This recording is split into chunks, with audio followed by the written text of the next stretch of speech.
상월선언 만행결사 삼보사찰 108 천리순례가 해발 1000m 지리산 고갯길을 따라 이어지고 있습니다. 전국 제가불자와 각계 인사들의 환희심 가득한 동참도 이어졌습니다.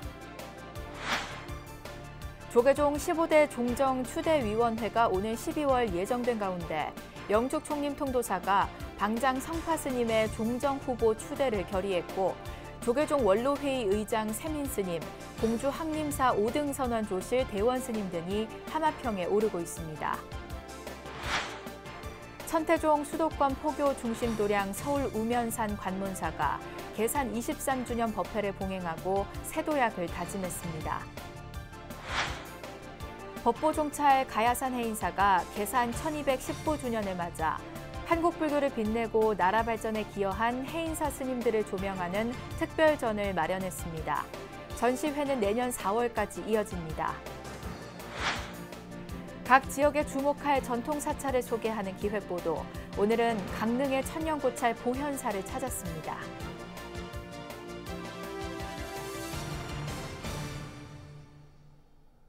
여러분 안녕하십니까? 10월 5일 화요일 BBS 뉴스입니다. 한국불교 중흥과 국난극복 발언의 염원을 담은 상월선언 만행결사 삼보사찰 108 천리순례가 해발 1000m 지리산 고갯길을 따라 이어지고 있습니다. 현장에는 잠시나마 순례에 함께하려는 전국 제가불자와 각계 인사들의 환희심 가득 찬 동참이 이어져 만행결사 여정에 힘을 북돋았습니다. 천리순례단을 동행 취재하고 있는 박준상 기자가 전합니다. 일렬로 길게 늘어선 행렬에 저벅이는 발걸음 소리가 고요한 새벽을 깨웁니다. 순례길의 고단함을 덜어준 하엄사 화엄문화축제의 감동을 뒤로하고 스님들이 가사를 수한 건 새벽 3시. 우리가 어려운 것을 받아들이지 못하면 고통이잖아요. 근데 그 어려움을 받아들이면 고행이거든요. 그 고행을 자기 것으로 만들어낼 때, 녹여낼 때 그걸 우리는 수행이라고 부릅니다. 그래서 오늘 많은 분들과 함께 하지만 어쩌면 개별적으로는 하나의 수행이지 않을까. 순례단은 화엄사 말사인 천은사 극락보전을 찾아 참배했고 상월선언회주 자승스님은 경내 포대화상 앞에서 천리순례의 원만 성취를 발언하는 소원지를 써서 직접 매달았습니다. 곧바로 이어진 17박 18일의 순례길의 최대 난코스 해발 1000m의 지리산 시암제 수경지로 향하는 길. 발바닥은 이미 반창고 투성이가 됐지만 죽음을 불사했던 역대 조사들의 결사정신을 되뇌이며 굽이굽이 꺾어진 오르막을 딛고 오르면 어느새 지척이 발 아래 놓입니다. 한국불교의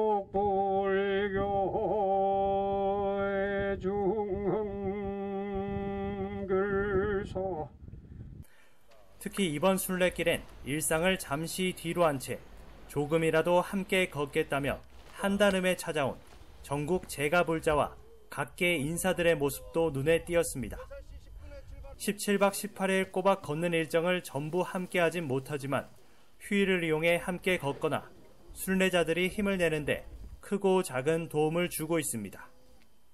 저 맑은 공기에 넉넉한 가을 들판 보면서 산을 넘고 물을 건너면 너무 좋습니다. 그 이제 오늘 국감 때문에 오전만 하고 저는 평소에도 매일 많이 걷습니다. 특히 와보고 싶은 코스도 많고 또 삼보사찰을 거치고 이래서 마음을 냈는데 짧은 시간이라도 같이 할 수 있어서 너무 다행이라고 생각하고요. 특히 회주 스님께서 차별 없는 세상을 만들고 모든 사람이 주인 되는 그런 세상을 향한 마음을 같이 나눈다고 하셨는데 그 뜻이 참 좋다고 생각을 합니다. 불교 중흥을 위해서는 사부대중이 함께 본분을 다하는 것이라고 그렇게 가르침을 받았습니다. 삼보사찰 우리 천리순례는 1년 동안 한 부분에 대해서 반성도 좀 해보고 그리고 이번에는 이제 포교를 통한 우리 불교 중흥 부분에 대해서 큰 좀 가르침을 받고 싶습니다. 108천리순례단이 한국불교 중흥의 발원으로 걸어온 길로 어느덧 100km에 달하고 있습니다. 해발 1000m, 강풍과 매서운 추위 속에서도 순례단의 발걸음은 거침없이 이어지고 있습니다. 시암제에서 BBS 뉴스 박준상입니다. 조계종단의 신성을 상징하며 종통을 승계하는 최고 지도자 종정예하가 오는 12월에 새롭게 추대될 예정입니다. 영축 총림 통도사가 방장 성파스님의 종정 후보 추대를 결의한 가운데 조계종 원로회의 의장 세민스님, 공주 항림사 5등 선원 조실 대원스님 등도 하마평에 오르고 있습니다. 보도에 홍진호 기자입니다. 조계종 제14대 종정 진제대종사의 임기 만료에 따라 오는 12월 제15대 종정을 추대하기 위한 위원회가 열릴 예정입니다. 현 종정 진제대종사는 지난 2012년 13대 종정에 추대되고 14대 종정을 연임함에 따라 내년 3월이면 임기 10년을 회항하게 됩니다. 종정은 승납 45년 이상, 세납 70세 이상의 법계 대종사이어야 하며 원로위원들을 중심으로 총무원장 등으로 구성된 추대위원회에서 추대됩니다. 차기 종정 후보로는 통도사 방장 성파스님과 조계종 원로회의 의장 세민스님, 공주항림사 5등 선원조실 대원스님 등이 교계 하마평에 오르고 있습니다. 성파스님은 봉암사 등에서 30안거를 성만했으며 특히 시조 시인이자 그림, 도예, 오칠 등에 있어서 예술을 수행으로 승화시키며 일가를 이뤘습니다.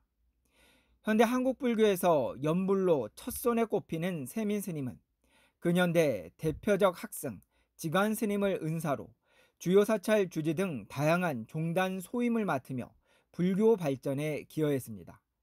대원스님은 2차례 종정을 지낸 고암스님을 은사로 출가한 우리나라의 대표적 수자로 특히 시민 선방을 통해 선의 대중화에 크게 기여했다는 평가를 받습니다. 종단 원로와 중진 스님들 사이에서는 이들 스님 가운데 누가 종정에 오르더라도 종단 최고 어른으로서 부족함이 없다는 평가가 나옵니다.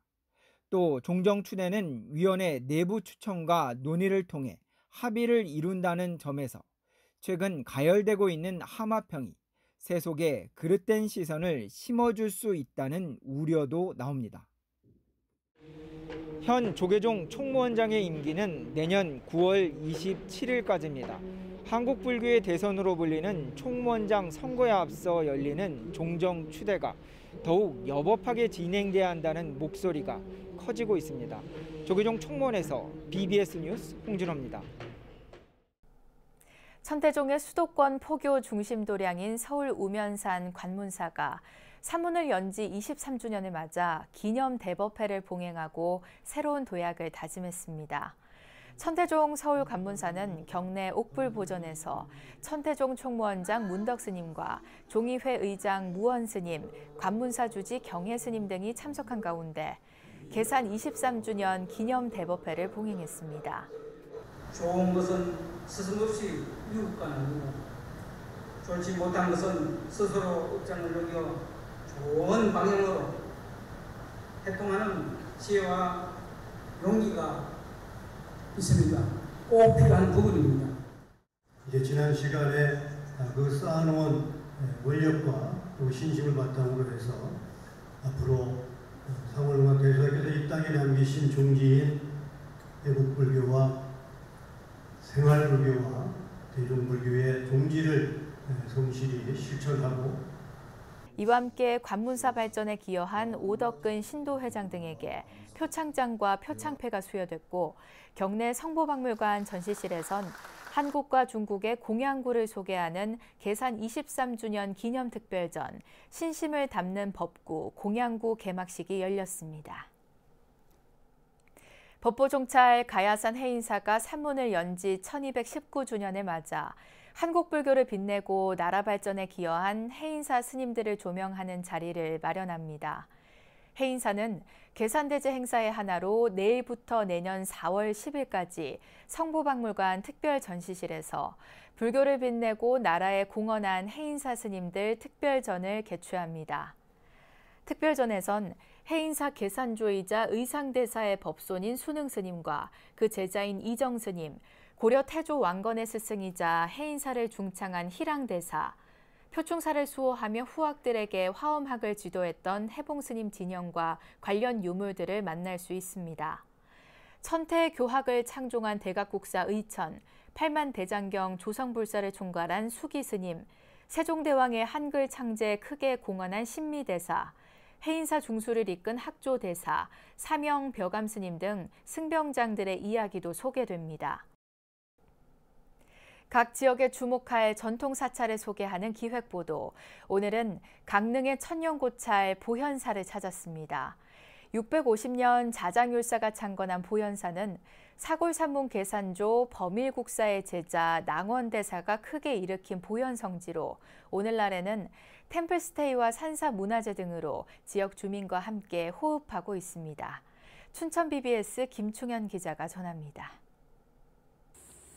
대관령과 선자령 바로 아래 자리한 보현사. 대관령 옛길 따라 한적한 산길을 오르면 마주하게 되는 보현사는 보현보살이 창건했다는 설화가 전해지는 천년고찰입니다.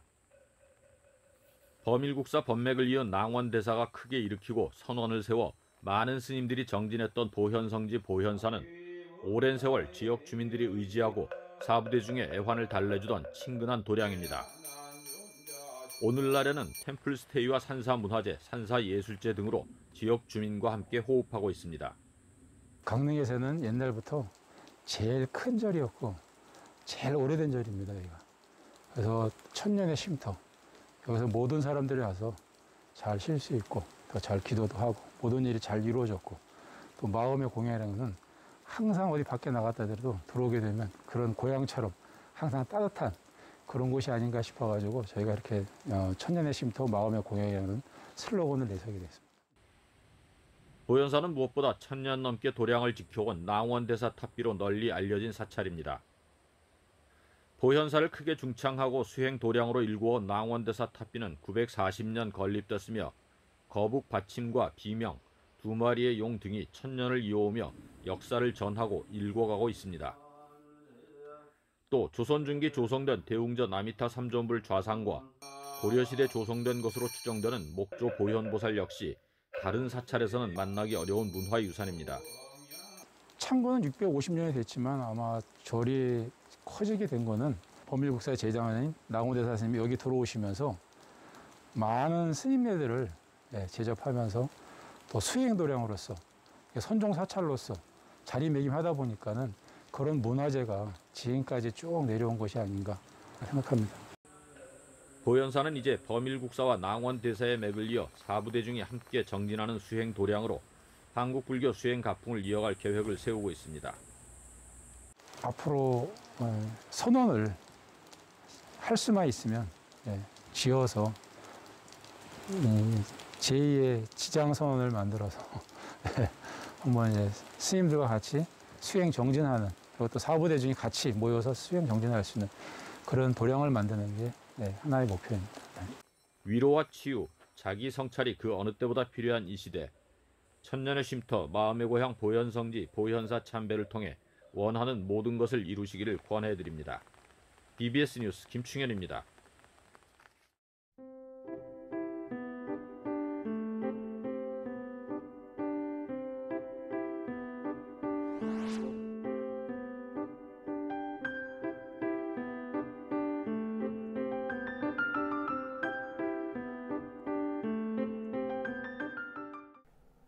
BBS 불교방송과 교육부가 함께하는 교육기획, 선생님 고맙습니다. 7번째 순서입니다.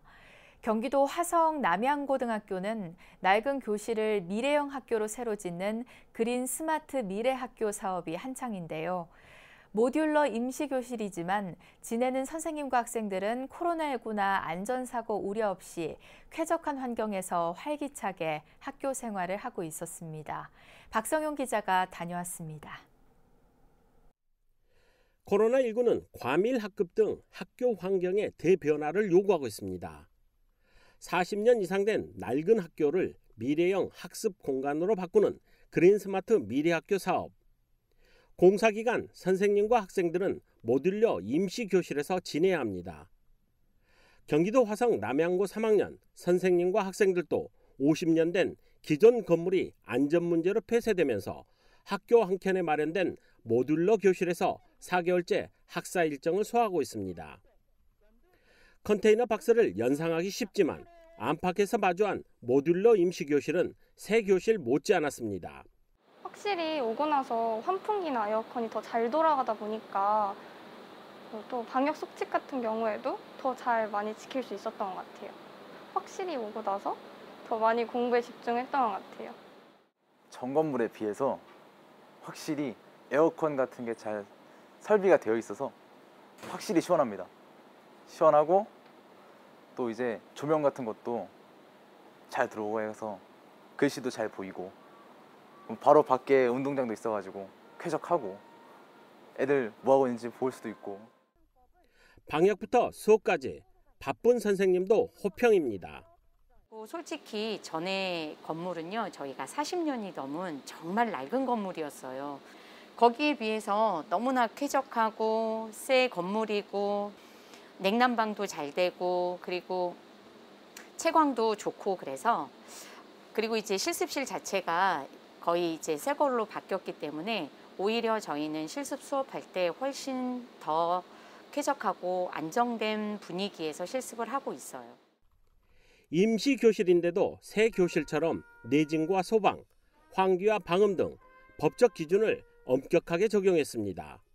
저도 처음에 모듈러라고 해서 자세히 찾아보지 않았단 말이에요. 그래서 컨테이너 건물이 오는 거 아닌가 이렇게 생각을 했는데 오고 나서 실제로 보니까 와, 진짜 확실히 너무 좋아졌다라는 게 진짜 크게 느껴졌어요. 학생들은 새로운 건물이어서 그런지 굉장히 만족도가 좋고 학생들이 지금 환경이 너무 좋다라고 다른 학생들이 여기에 들어오고 싶어하는 학생들이 많이 있습니다. 교육 당국도 정책 추진에 속도를 낼 예정입니다. 예, 그 부분은 저희 모듈러가 앞으로 학교에 많이 활용될 텐데 저희도 특히 이 화장실 환기 문제라든가 이런 부분들이 좀 획기적으로 개선되도록 잘 챙기도록 하겠습니다. 오는 2025년까지 18조 5천억 원이 투입되는 그린스마트 미래학교 사업으로 올해 전국 484개, 모두 1,400개 학교의 낡은 교실들이 코로나에도 끄덕없는 청정교실로 거듭날 전망입니다. BBS 뉴스 박성영입니다. 이어서 꼭 짚어봐야 할 공감 뉴스들을 모아봤습니다. 오늘의 알찬 뉴스입니다. 한국도서관협회는 도서관 관련 최대 축제인 전국도서관 대회 전시회를 오는 13일부터 4일간 3차원 가상세계에서 개최한다고 밝혔습니다. 메타도서관 새로운 세상과의 연결을 주제로 엄대섭 탄생 100주년 기념 추모 북토크, 사서 자격제도와 교육과정 개선 방안 연구 발표, 도서관 빅데이터 활용 세미나 등 다채로운 행사가 이어집니다. 멕시코 곳곳에 소장된 한국의 전통 현대 미술품을 만날 수 있는 온라인 전시관이 가상현실 기술로 새롭게 단장했습니다. 주 멕시코 한국문화원은 현지 시간 지난 3일 가상현실로 구현한 온라인 전시관을 재개관해 주 멕시코 대사관과 대사관저, 한국문화원, 멕시코 국립문화박물관 내 한국실에 소장된 전통 공예품과 의복, 도자기, 회화작품 등을 선보이고 있습니다. 경북 구미시는 내일부터 10일까지 구미 국가산업단지 보세장시장에서 2021 구미 국제아트페어를 엽니다. 올해로 3회째인 구미 국제아트페어는 구미공단 내 유휴 공간을 활용해 국내외 초청 참여 작가 미술작품 1,500여 점을 전시 판매합니다. 이상으로 10월 5일 화요일 BBS 뉴스를 마칩니다. 시청해주신 여러분 고맙습니다.